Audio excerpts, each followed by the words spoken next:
Hi everyone, this is a quick video to review the expectations for the student choice project. This will be your final major writing project in the class. And I just want to go over things in case anything in the written instructions is not clear or doesn't include enough detail. So I call this the student choice project because you get to decide what you are writing. In terms of, for other projects, you've gotten to pick like what you're analyzing or what your research topic is. For this project, you get to make all of the choices about your writing.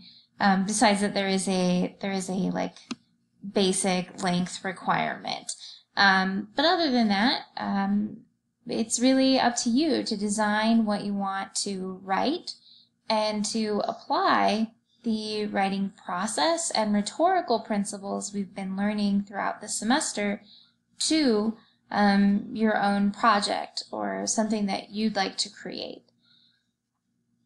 I encourage you to use the topic that you wrote about for your research paper, just to kind of, because to cut down on research time or to kind of challenge yourself to approach the same topic in a new context. I think it kind of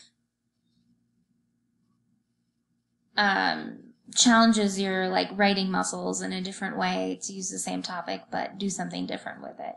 Of course, if you're really sick of your topic, or maybe you didn't like it at all in the first place, or you're really passionate about something else that you want to write about, you are welcome to change your topic.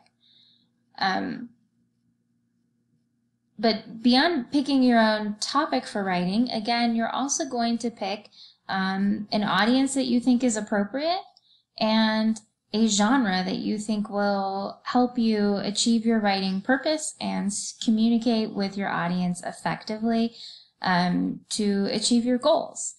So what does that mean?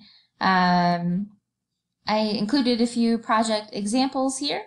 As for example, I had a student who researched kind of like what advice that we give students is actually the most helpful for being successful in his previous project. So his new purpose for writing became how to be a successful student.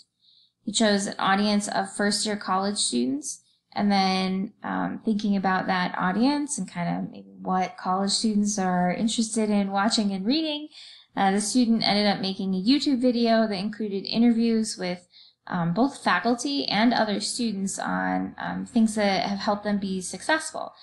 So that was a really cool or effective project for this assignment. Showed an ability to select a writing purpose, select an audience, and work through the writing process to achieve a communication goal. Another project idea here, I had a student who, for her research paper, looked at what are the most effective treatments for social anxiety disorder, comparing medication with different types of therapy that can help. But for this next project, the student thought it would be more meaningful to share what the experience of having social anxiety disorder is like with fellow college students. The student personally had this disorder and thought it'd be meaningful for her peers to have an understanding of what she was going through. So what the student ended up doing is creating a photo essay. Be careful, photo essays do still include writing, but the student took pictures of her life throughout the day, it was like a day in the life of having social anxiety. So paired what life looks like through the eyes of someone with social anxiety with some of the research that she had gathered before on, what are those symptoms and how does it affect people. It was a very interesting project. I can't share actual examples of these kinds of projects because it's too hard to take students' names off of it. And honestly, in many cases, they've got their own photos and other things. So you'll have to make do with my descriptions. So the final project that I thought, there are many that have been effective, but this is my final example. I had a student who researched policies that support like mothers in the workforce, and for this project decided that she wanted to advocate for single working mothers. That was her overarching purpose. And she selected an audience of single moms in her local community. She ended up developing maybe a more specific purpose, which was that she wanted to start an actual support group for her audience, her single mom audience. So the genre that she created was a brochure that included information about like local resources for mothers, and then also advertised this like support group that the student actually did start, right? So those are some kind of diverse ideas for how you might approach the project. Again, you get to pick what you do, you get to create it, but you do have to justify why you've chosen the audience and genre that you have selected. It should be something that fits with the purpose that you've identified for your writing. And then from there, you should make your rhetorical choices in the way that we've been studying throughout the semester. A few other expectations here. It should be a multimodal piece of writing. Pretty much everything that we create is multimodal, so don't worry about that too much. But it should be more than an essay with just text that you put in a Word document. It should have, again, a clear purpose and audience. You should cite credible sources of information, and it should be the equivalent of about 5 pages of writing or 1,200 words. It gets a little tricky when we are using images or graphs or other things like that, but in general, I think you know how much time you spend on a 5-page paper and what would count as substantial work versus not a substantial amount of work.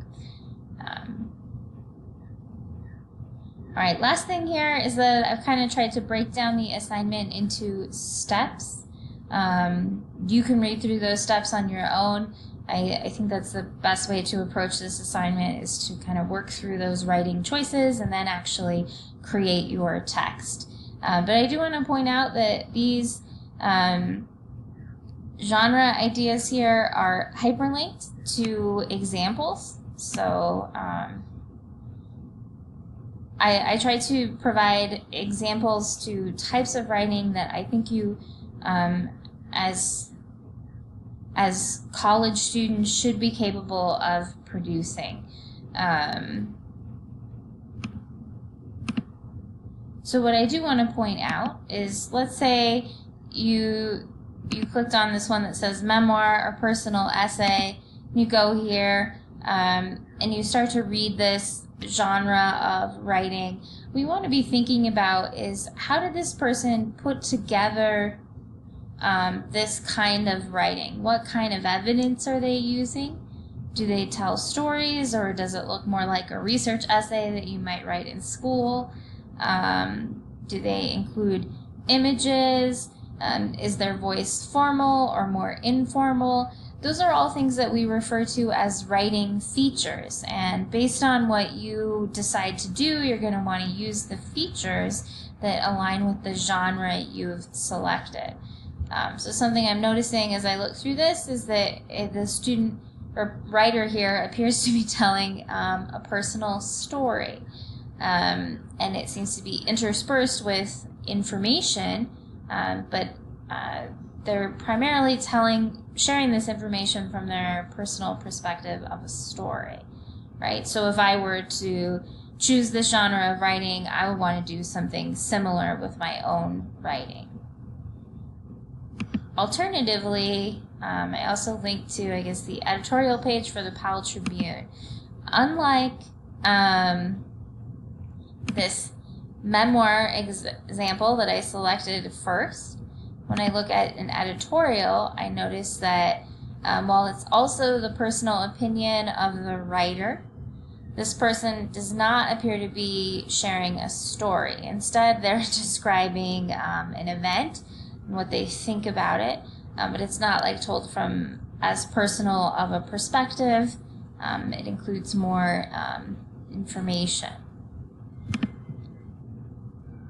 So anyways, again, as you look through this, as you look at those examples, you want to be thinking about what are the features that make this a certain type of writing, and is this type of writing one that will work for my purpose and my audience.